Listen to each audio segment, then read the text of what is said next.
Isang mambabatas ang naghayag ng suporta sa panawagan ni Pangulong Ferdinand R. Marcos Jr. na gawing bukas sa publiko ang mga detalye sa mahigit 500 bilyong pisong pondo para sa flood control projects. Ang detalye ihahatid ni Kate Renya.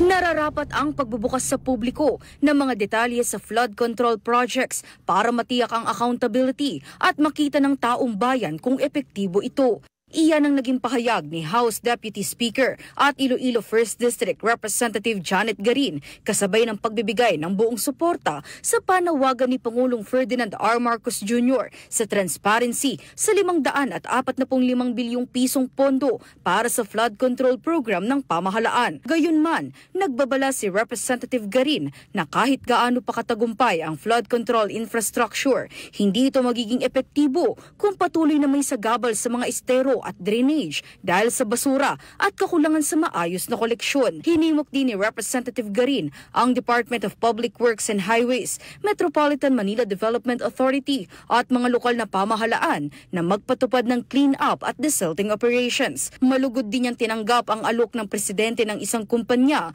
na si Ramon Ang na tumulong sa paglilinis ng mga daluyan ng tubig nang walang ginagastos ang gobyerno. Binigyang din ni Garin na para maging matagumpay ang anumang pangmatagalang solusyon sa pagbaha, nangangailangan ito ng pagbabago sa ugali ng bawat isa kasama na ang tamang pangangalaga sa kapaligiran. Para sa totoong balita sa Bagong Pilipinas, Kate Renya, Congress News.